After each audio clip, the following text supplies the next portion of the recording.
Swamin Namaste Natalokabandho Karunya Sindho Patitam Bhavabdhau Mamuddharatmiya Kataksha Drishtya Rijvyati Karunya Sudhabhivrishya Swamin Namaste Swamin Namaste Swamin Namaste Swamin Namaste Shanta Mahanto Nivasanti Santo Vasantavallokahitam charantaha Tirna swayam bhima bhavarnavam janan Ahetunanyana pitarayantaha Ahetunanyana pitarayantaha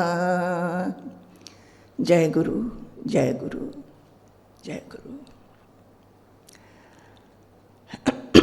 Again, I am with the Prabhata Rashmih talks of our Poojya Gurudev, Swamiji.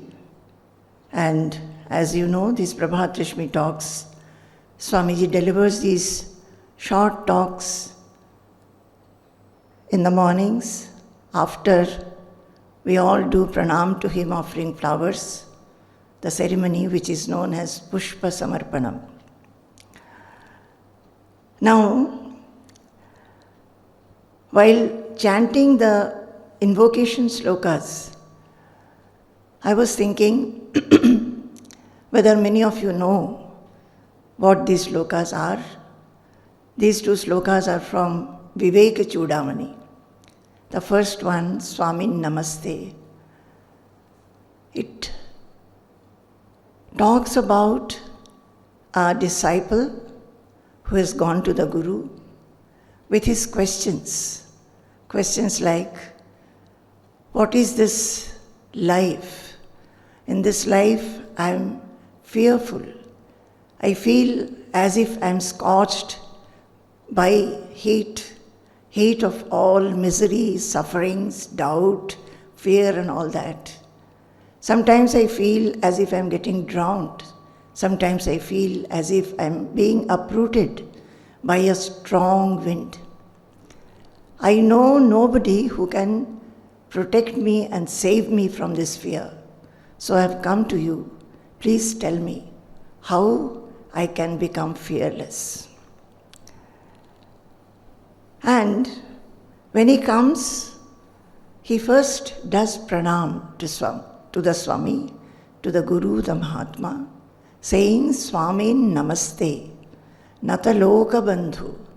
You are the friend of anybody who comes and bows down at your feet. Karunya Sindhu, you are the ocean of mercy. Patitam Bhavabdhau Mam Uddhara.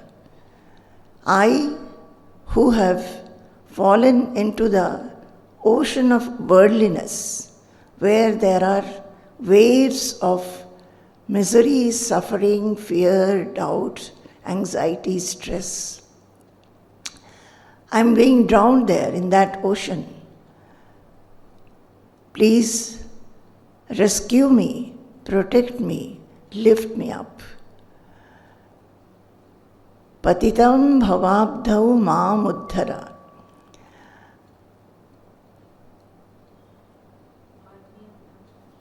Atmiya kataksha drishtya.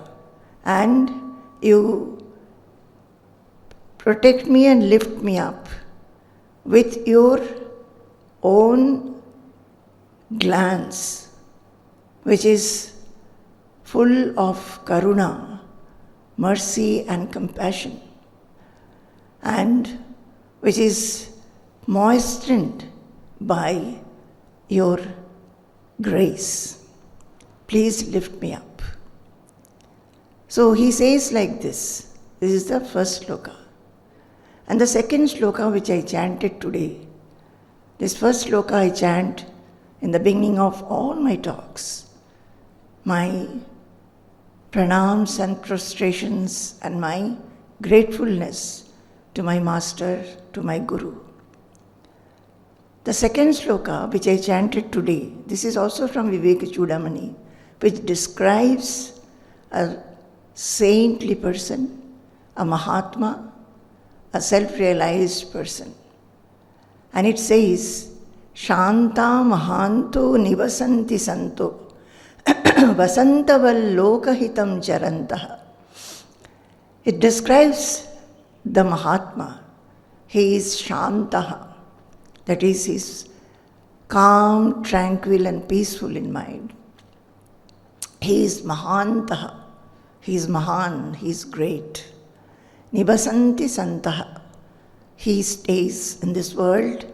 He is a saintly person. Vasantaval Lokahitam Charantaha. What they do? They are like spring breeze and they roam about in this world. Doing what? For the welfare of humanity, for all creatures. They are living in this world for the welfare of all creatures, all living beings. They have been compared with the spring breeze. Why? When winter comes, everybody is very much suffering by this winter. One cannot go out. There will be cold everywhere. The leaves of the trees fall. Many of the animals, they go into hibernation. And everybody feels, when will this winter get over?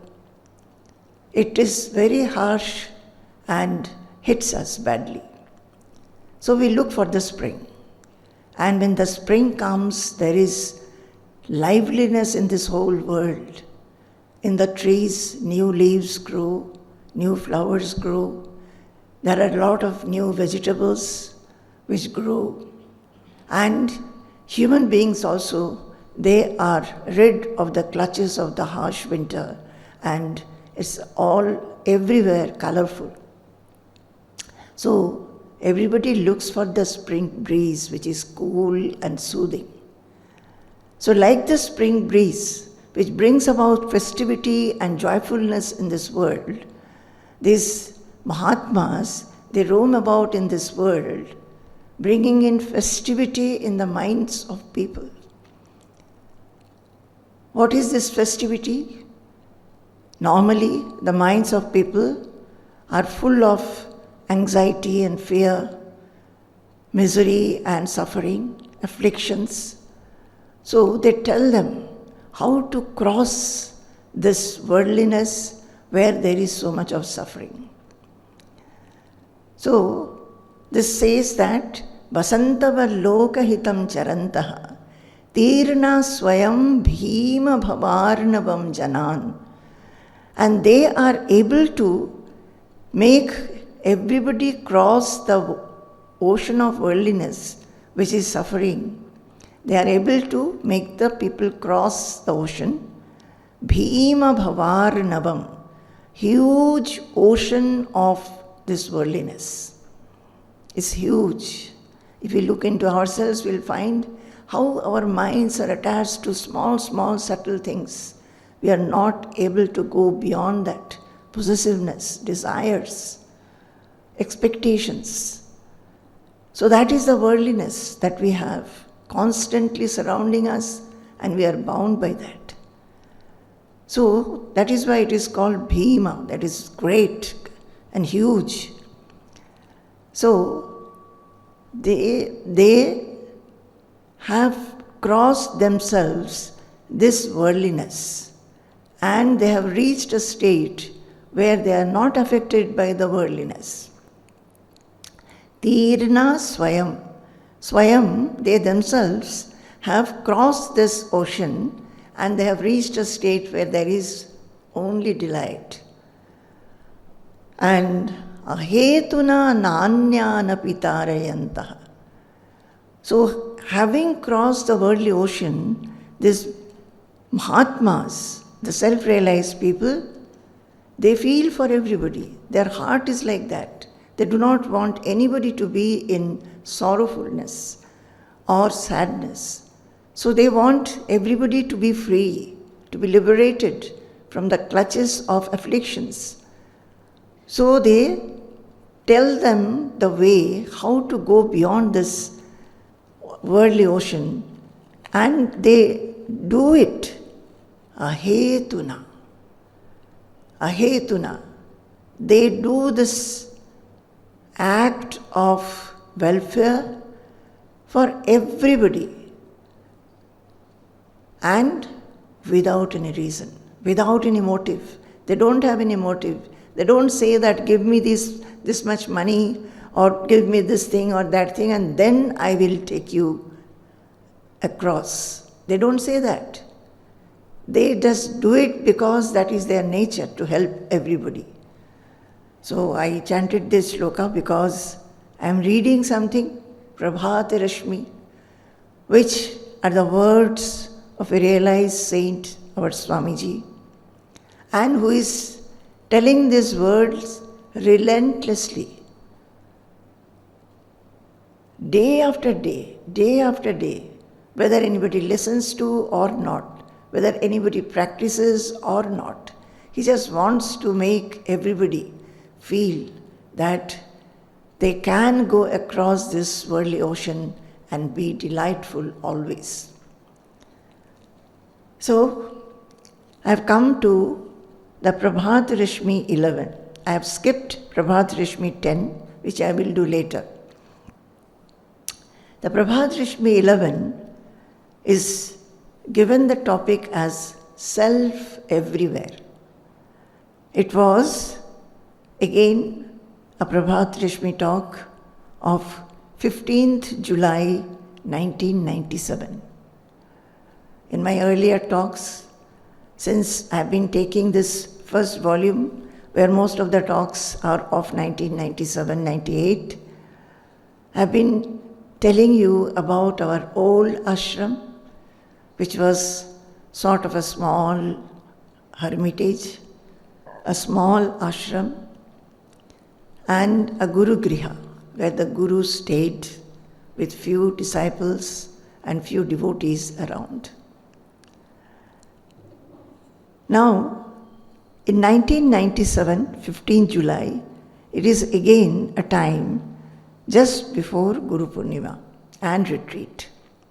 So let us see what Swamiji is giving as his message. The introduction to this topic is given like this. I think this is written by Nathu Swamiji to give an introduction. Preparations for Guru Purnima and retreat are in full swing. Quite a few devotees have already arrived to help in making the arrangements, hosting more than 70 visitors for more than a week when the sky continues to pour heavily and relentlessly, naturally means making a lot of temporary arrangements besides the annual maintenance and special cleanup. Presence of many workers and also the sudden absence of some of them add to the bustle.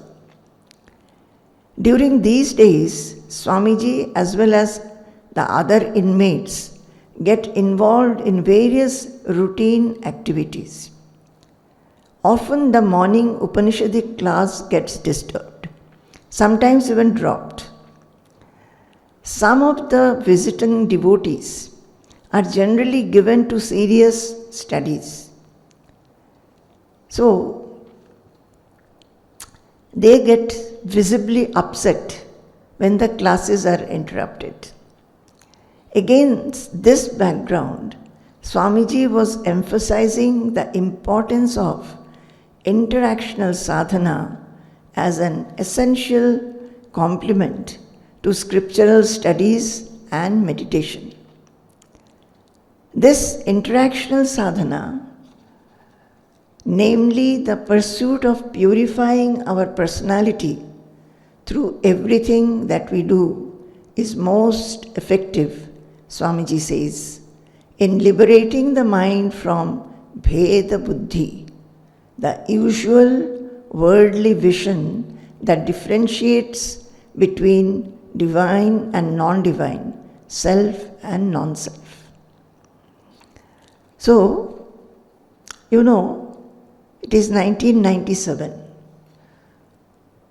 I think most of the devotees who come here now cannot even think of those days where facilities were very less. When you come to the ashram now, there are many facilities.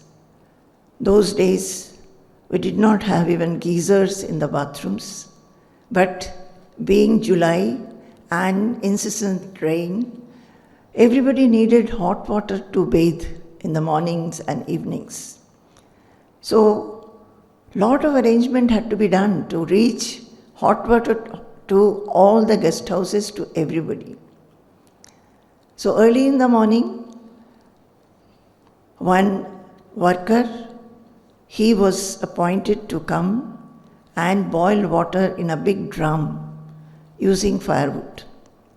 And from there, in pitchers, or I think it was mostly pitchers or cans, many of the young volunteers, young devotees who would volunteer, and many middle-aged volunteers also, they would carry the hot water to each room for everybody.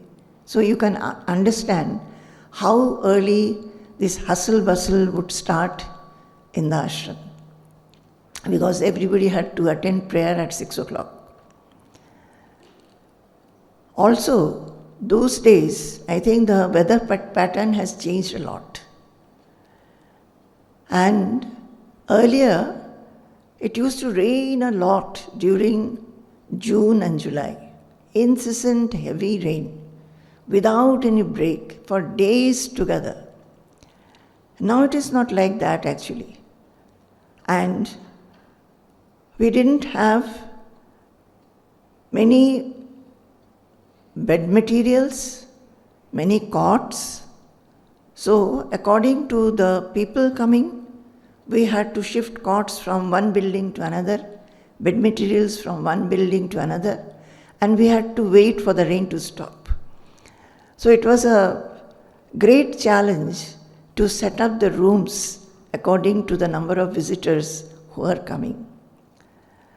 Also, nowadays you will find next to each building there is a pakka drying shed, clothes drying shed. The clothes drying sheds are very necessary in Kerala because it rains a lot. And if for few days continuously it rains, clothes do not dry. So the sheds are made so that you can leave your clothes there, and ultimately when they are 3/4 dry, you can bring them inside and put under the fan. That is how we manage. Those days, these pakka sheds were not there. So every year we had to make temporary sheds out of bamboo and coconut fronds adjacent to each building. That needed a lot of work. Also during rainy season, there used to be a lot of moss everywhere, on the concrete pathways, on the steps. So every now and then we had to get them rubbed and cleaned so that nobody would slip. So such arrangements had to be done every year. And every year ashram would try to make some more facility. So as far as I can remember, there would be some kind of construction going here and there to make facilities for the devotees. So the new masonry work had to be washed, these mosses have to be cleaned, and sheds have to be made, and many other things. The nakshatra had to be prepared for. We didn't have a kitchen. The the kitchen and dining complex which you see now was not there. We used to make most of the food in firewood, and so that needed a lot of collecting firewood and keeping them for these rainy seasons. And all the firewood ovens would be lit at that time. So various arrangements needed to be there. So this introduction is saying that before Guru Purnima and retreat in those days, Swamiji, who was quite young at that time, and the Ashramites, even we were all younger, and those who would come earlier to help us, all of them would be very active in preparing for the Guru Purnima and retreat. So naturally, the regular classes, the morning Upanishadic classes would be sometimes stopped or interrupted. So some of the visiting devotees, even some of the inmates would be very upset. That's why these classes are not going on. So Swamiji would then talk about the interactional sadhana, saying that we should try to find divinity through everything we do. There is no bheda buddhi, there is no differential outlook between what is divine and what is non-divine, what is self and what is non-self. So with this introduction, the actual talk starts. Swamiji chants this shloka from Bhagavad Gita 6.32. Atmaupamyena sarvatra samam pashyati yorjuna sukham va yadi va dukkham sayogi paramo mataha. Atmaupamyena sarvatra samam pashyati yorjuna sukham va yadi va dukkham sayogi paramo mataha. The meaning is, the yogi who perceives the same self everywhere, whether it is a pleasant sukha or an unpleasant dukkha situation, that yogi is considered the best and the highest. What is that? A yogi, the yogi who perceives the self everywhere. See, the self is everywhere. It is all pervading. There is self and self everywhere.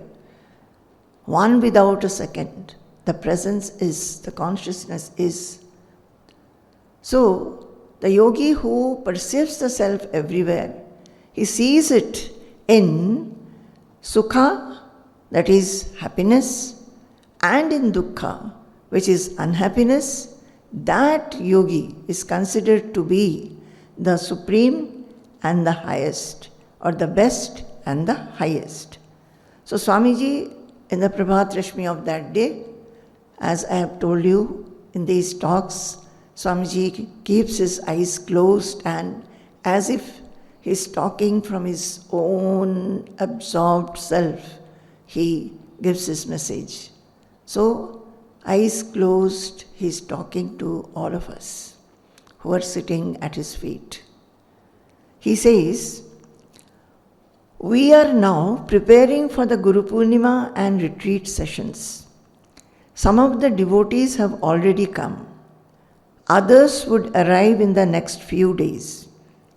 This is the time we are greeted with frequent torrential rains, making the roofs of traditional Kerala houses leak. The open steps and pathways become slippery in spite of frequent scrubbing. The washed clothes refuse to dry. So, special drying arrangements are being made for the visitors' convenience. This time, we are replastering some portions of the Om Kutir to prevent dampness inside. Here is a mention of a building called Om Kutir, which was there for many years, and then it was demolished, and in that place is standing the present Sadhana Niketan, the building of the ladies. That used to become very damp. The walls of Om house, we used to call it, it used to become very damp. So that particular year, the walls were getting replastered. I cannot say that it is a very large number that is going to assemble. But considering the daily programs, the need for taking bath early in the morning, to be present in the Samadhi Mandir for prayers in time, the capacity of our kitchen and dining areas, there is a limit to the number that can be conveniently accommodated.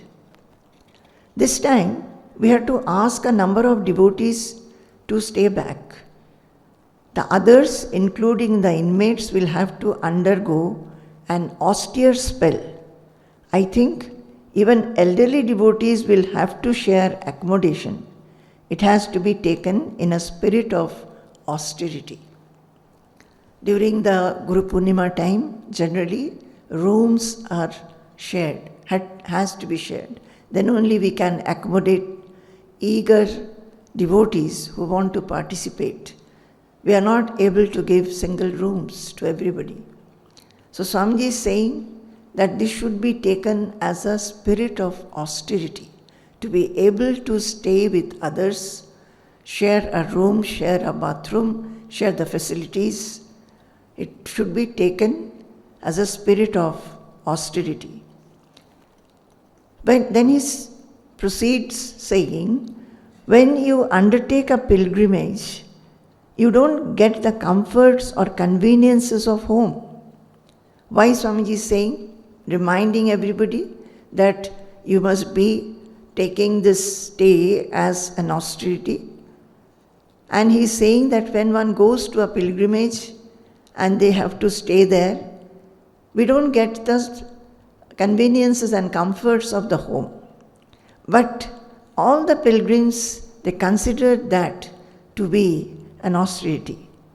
While traveling, we sometimes have to squeeze ourselves in a group, lie on wayside resting places.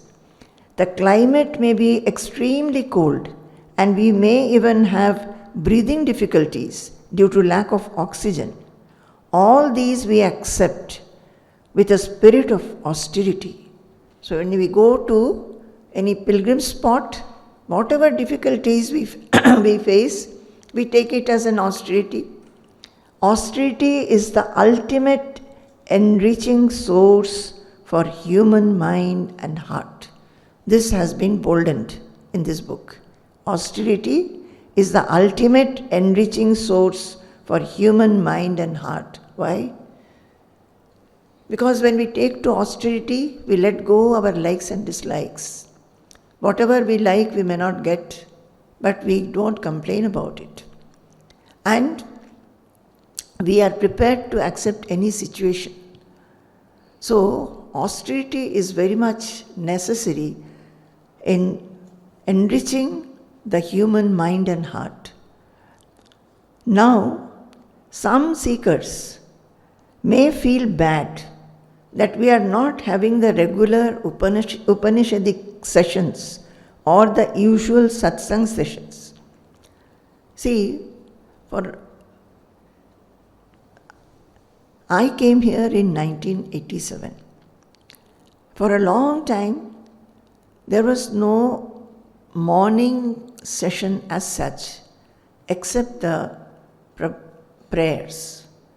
But we were very eager to that Swamiji would teach us something. Swamiji always used to take an after-dinner satsang, which he does even now. In the after-dinner satsang, Swamiji used to take with us Bhagavad Gita. Many times he has finished, completed, again taken, and different from various scriptures. Swamiji has taken many shlokas with us, going deep into it. But we always used to request to Swamiji that, Swamiji, why don't we have a morning class where you should teach us Upanishads? After 7 years of our stay, that is in 1994, some devotees from Tricur also started coming, and Swamiji agreed to take morning Upanishadic classes. He first started with Kathopanishad, then he took Mundaka Upanishad, then he took Mandukya Upanishad. And I think there it stopped. We didn't go further. Then came a time when either Nutan Swamiji or me, we were taking classes. I used to take Srimad Bhagavatam, and Nutan Swamiji used to take the Bhagavad Gita.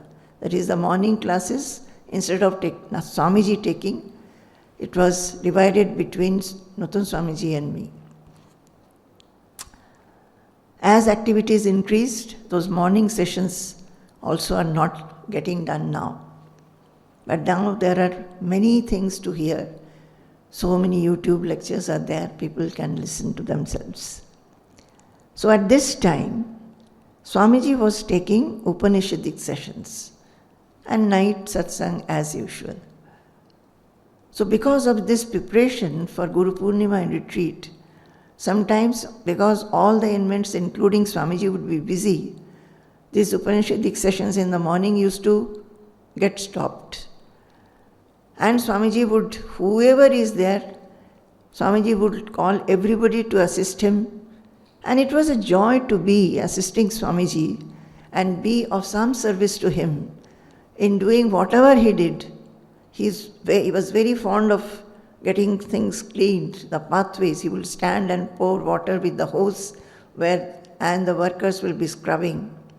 Or he will see to it that some place which is being redone, say the plastering thing which just now we read, he'll go and see that the plastering is absolutely smooth and nice, and that it is being watered.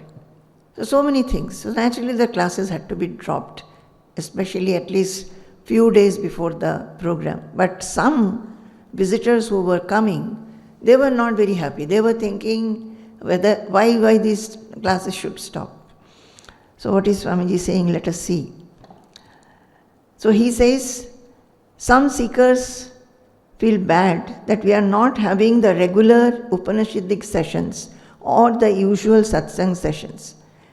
I think they should understand that this interactional phase is another important aspect of sadhana. Sadhana does not consist in meditation and scriptural learning alone. So he says, sadhana does not consist in meditation and scriptural learning alone. After all, what is the purpose of learning scriptures? What is the purpose of getting into samadhi? Is it only to gain some philosophical insight and enjoy the state of meditative absorption? He is asking us. What is the meaning of this? He is saying that this interactional phase is another important aspect of sadhana. And he is bringing this question, saying that what is the purpose of learning scriptures or getting into samadhi? Is it only to gain some philosophical insight and enjoy the state of meditative absorption? Sadhana does not consist in meditation and scriptural learning alone. Then he says, the sadhana is for. So if it is not for meditation and scriptural learning alone, then what is sadhana for? Swamiji is saying, continuing, the sadhana is for taking away from our mind that the delusion that there is the self as well as non-self. Sadhana is for taking away from our mind the delusion that there is the self as well as the non-self. If the self in meditational absorption gives you joy, the same self is manifest in the world and must give you equal joy everywhere. What a truth! My dear children, what a truth! Please mark these words. What is he saying? If the self in meditational absorption gives you joy, the same self is manifest in the world and must give you equal joy everywhere. This is the sadhana that takes place when you are working. This is the sadhana that takes place when you are working. That is, the joy should be the same while we are in meditation, while we are working, while we are in interaction, because the same self is everywhere. How can it be that you get joy in meditation itself? Your self is everywhere. While you are interacting, while you are working, there also it is the same self. We are making a differentiation between self and non-self, and that is the delusion and ignorance that we carry with us. You have to speak, you have to hear, you have to do, you have not to do. You have to get involved, you have to withdraw. You have to speak softly, you may even have to speak harshly. In all these interactions, there must be a constant note of sublimation acting in you. That is, that underneath all these actions, there is the substratum of the self which is unchanging, changeless. We must not forget. I'll read again. In our day-to-day active life, what do we do? Swamiji is speaking of that. He's saying that every time, everywhere, we must feel the self, the delight of the self. And where? You have to speak, you have to hear, you have to do, you have not to do. You have to get involved, you have to withdraw. You have to speak softly, you may even have to speak harshly. In all these interactions, there must be a constant note of sublimation acting in you. In the absence of this, if there is that sublimation not there, that is, you work because it is a work. You have finished a piece of work. You have finished a situation of interaction. You consider it only to be that, where you do not feel that there is the substratum of self, the unchanging self, and these are all expressions, the changes over the self which is changeless. We are doing so many activities which are changeful. If we do not remember that there is the self and self everywhere, as a substratum, as the base on which actually expresses itself into various things. If you forget that, then that is no sadhana. In the absence of this sublimation, there is no spiritual sadhana at all.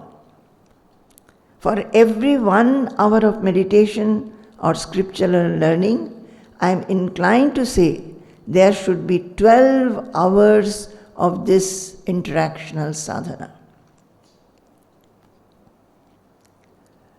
Many feel that by interactions which they are compelled to do, in the day-to-day life we are compelled to have interactions, and they feel sorrowful about it, feel that, oh, we are missing out on our spiritual practice. It is not so. Ultimately, the aim is to feel the self even in the interaction. That is how the Jivan Muktas are. That is how they go around everywhere. They find self everywhere. They don't find self only in meditation or only in reading the scriptures. They find that self everywhere, in everything, at every time, with self about whom the scripture is talking, which one gets to experience in oneself. The same self is everywhere around us, above us, on the both sides. In every little particle it is there, the same self. So, if we think that in interaction we are missing out on the self, then that is no sadhana. Our aim should be that sadhana, how to find it, how to actually understand or feel or experience the self, even when we are working or we are in interaction. That is the sadhana. So, sadhana is both. One is meditational sadhana, one is interactional sadhana, where doing both side by side, the differential outlook, the differentiation between self and non-self, between divine and non-divine, simply vanishes.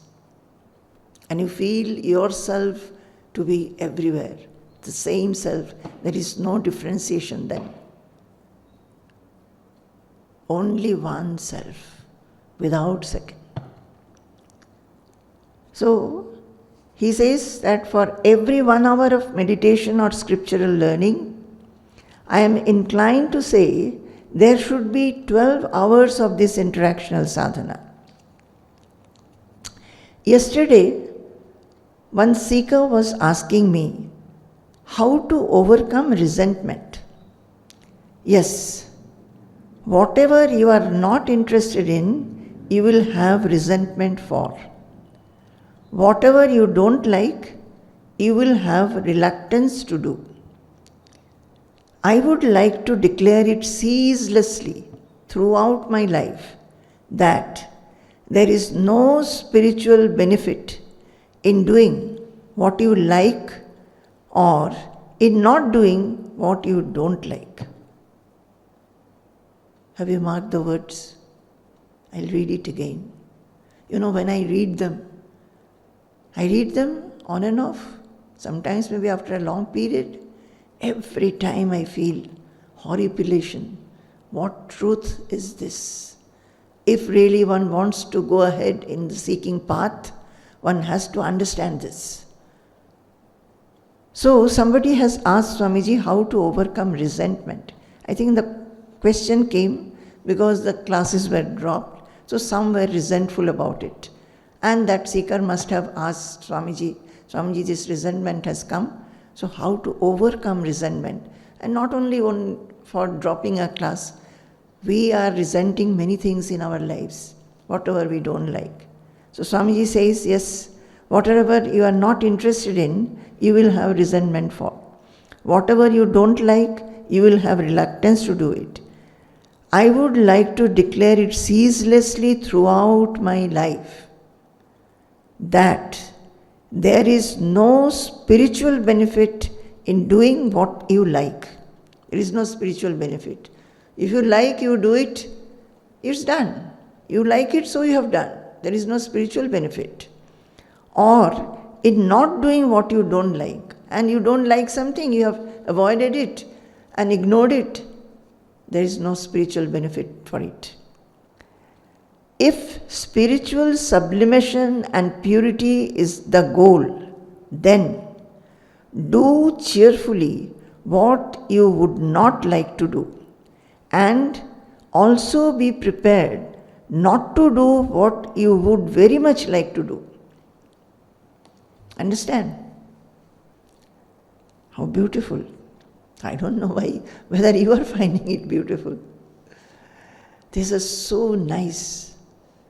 It just, opens up our mind how we are and what the truth should be. So, if spiritual sublimation and purity is the goal, then do cheerfully what you would not like to, and also be prepared not to do what you would very much like to. Today, we have to drop the class. An earnest student will not certainly like it, but you must find joy in accepting it. You must be as happy but by not doing as by doing, and thereby overcome the bondage of happiness and unhappiness. So one day the class is dropped. It may be anything in life. What you like, it's not happening. We get into the bondage of unhappiness, happiness and unhappiness. If what we like, it happens, we get happiness. If what we like does not happen, we are unhappy. So we are bound by happiness and unhappiness. What Swamiji is saying is that if something like this is happening, that what you like is not happening, an earnest student will not certainly like that situation which he wanted to happen. But you must find joy in accepting it. You must be as happy by not doing as by doing, and thereby overcome the bondage of happiness and unhappiness. Find out a new motivation, a new inspiration, by virtue of which the likes and dislikes of the senses, the preferences and prejudices of the mind and intelligence, the health and ill health of the body will not be able to bring resentment or destabilization in you. Find out a new motivation. So what Swamiji is saying? Accept, and cheerfully accept. Overcome the bondage of happiness and unhappiness by accepting what is happening. It may be something likable, it may be dislikable. Accept it. So this should be a new motivation. Otherwise we are bound. We are bound by what we like and what we dislike. Bound by happiness and unhappiness. Bound by sukha and dukkha. So we must find out a new motivation, a new inspiration, by virtue of which the likes and dislikes of the senses have likes and dislikes. Like bitter things we dislike, but sweet we like. Similarly, we don't like very hot and very cold, but medium temperature, moderate temperature we like. So many things are there. It is like honor, dishonor, profit and loss, then good and bad, night and day. So many things are there which come as opposites. So by virtue of which the likes and dislikes of the senses have likes and dislikes, the preferences and prejudices of the mind and intelligence have their preferences and prejudices. I like this person, or I like this place, I like this particular situation, I like this kind of study, I like this kind of ambience in the house. So, that liking and the dislikes, mind and intelligence, they are constantly involved in. And the body, health and ill health. The body doesn't like ill health. Nobody likes. We like to be healthy, but ill health comes, sickness comes, disease comes.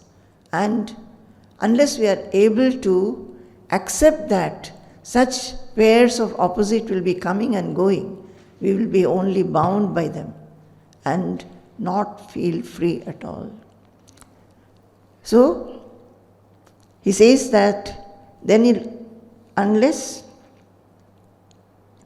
find out a new motivation, a new inspiration by virtue of which the likes and dislikes of the senses, the preferences and prejudices of the mind and intelligence, the health and ill health of the body will not be able to bring resentment or destabilization in you. It will not affect you at all, whatever comes. The aim should be Atmaupamyena sarvatra samam pashyati yorjuna. The aim should be what? That the self is everywhere. It is in sukha also, it is in dukkha also. What is the motivation? That even if you have something which you like, there also it is the self. If you dislike something that comes to you, that also is self. And remember this sloka, which Krishna told Arjuna, Atmaupamyena sarvatra samam pashyati yorjuna, sukham va yadi va dukkham, sa yogi paramo mataha.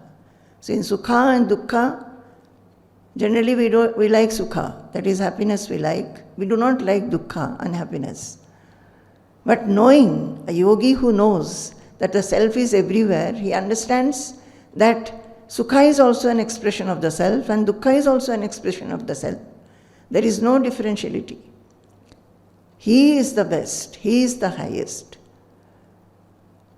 Then Swamiji says, whatever you do, wherever you are, with whatever persons, places or thoughts you interact, in everything, the same Atma, the same Atmic experience, the same sublimation should be felt.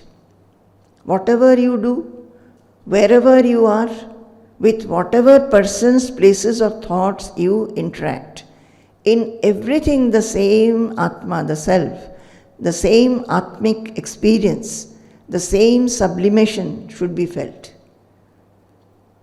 Now, whatever we do, first he is saying that, meaning what? We don't feel like this. When we do some worship or prayer or meditation or read some scriptures, we can feel the self or God or something divine. We don't feel it when we do something else. But Swamiji is saying what? My dear children, these are words of a realized teacher. And he is talking and explaining the Shastras, the sacred text, in simple words. So, let all this be etched in your minds and hearts.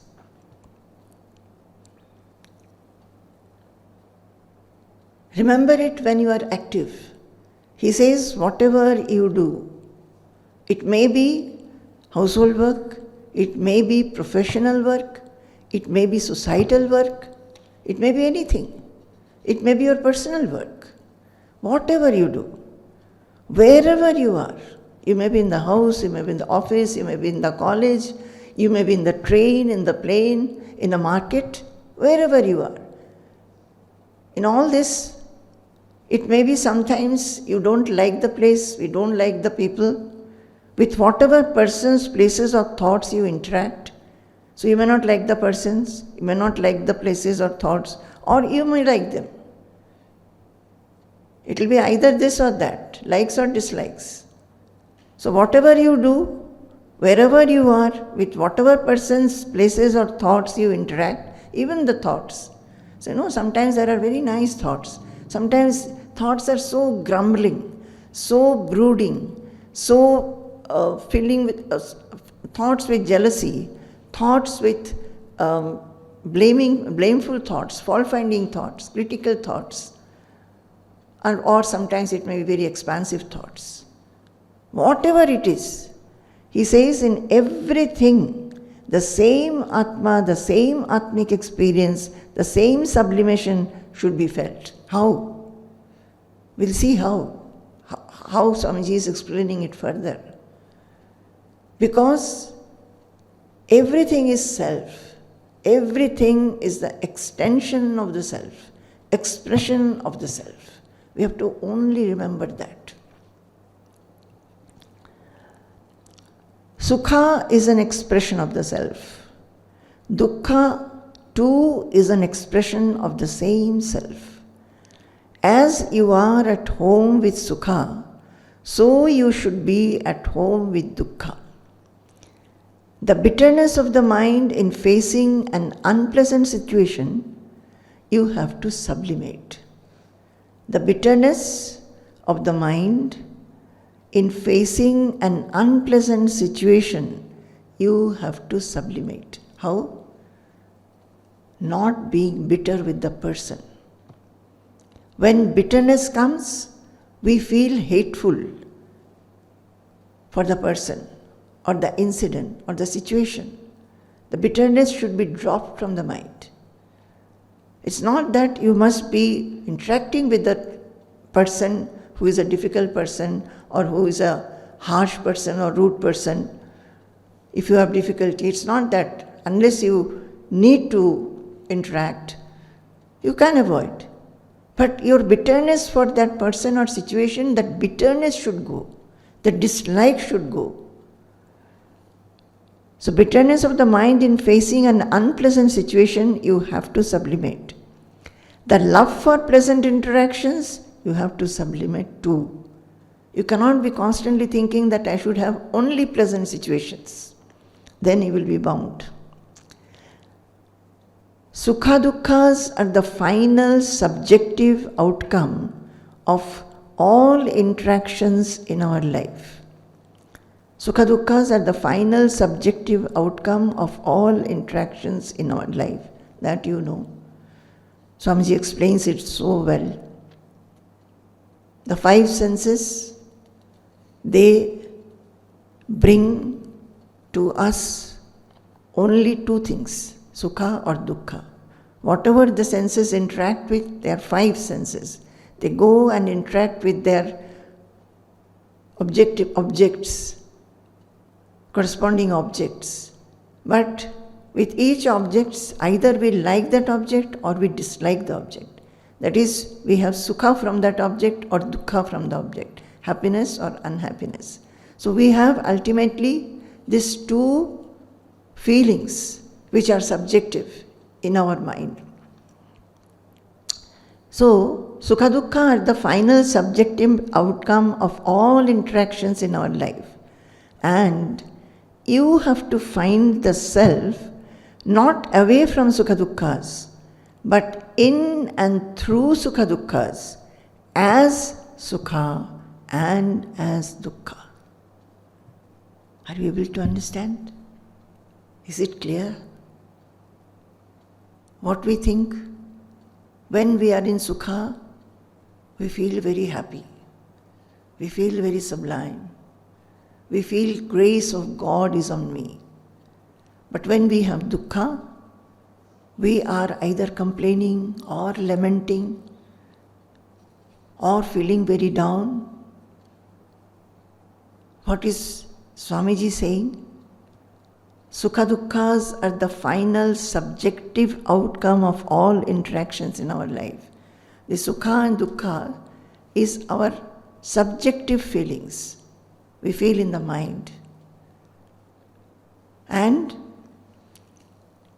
you have to find the self not away from sukha dukkha. The self is not away from sukha and dukkha, happiness and unhappiness, but in and through sukha dukkhas. Being in sukha, being in dukkha, you have to understand that the self is in sukha also and dukkha also, and it is the same self. Atmaupamyena sarvatra samam pashyati Arjuna. The Atma or the self is everywhere, and who sees the same self in sukha or dukkha. That is what is necessary. So in and through sukha dukkhas, as sukha and as dukkha. That is, being under the situations of happiness and unhappiness. Suppose there was only unhappiness or only happiness. How will you find? How will you understand that the self is in sukha and as well as in dukkha? So in and through sukha and dukkha, you must undergo happy situations and unhappy situations. Good situations, bad situations. Good thoughts, bad thoughts. In and through. Being inside them, You must understand Sukha as the self and Dukkha as the same self. My dear children, these are some talks that Swamiji has given. We have to constantly think about that. Think about that. And what do we have to do? Whatever you do, whatever you are, with whatever persons, places or thoughts you interact, in everything the same Atma, the same Atmic experience, the same sublimation should be felt. While in action, we may forget 100 times, at least few times let us remember that everything that I like or dislike is the self, is the expression of the self, nothing different from the self. When we start practicing like this and reminding ourselves, slowly we will forget 5 times and remember 100 times. And then we will never forget again. It will be our own nature. And that is what we are. Self, I am the self, I am not the body. So, this is very much important that we spend time in thinking. And who can take away time from you? Everybody says, I'm busy, I'm busy, I'm busy. Busy with what? If we can spend time regularly for eating, bathing, dressing, sleeping, we do not leave aside any of them. And nowadays, social media.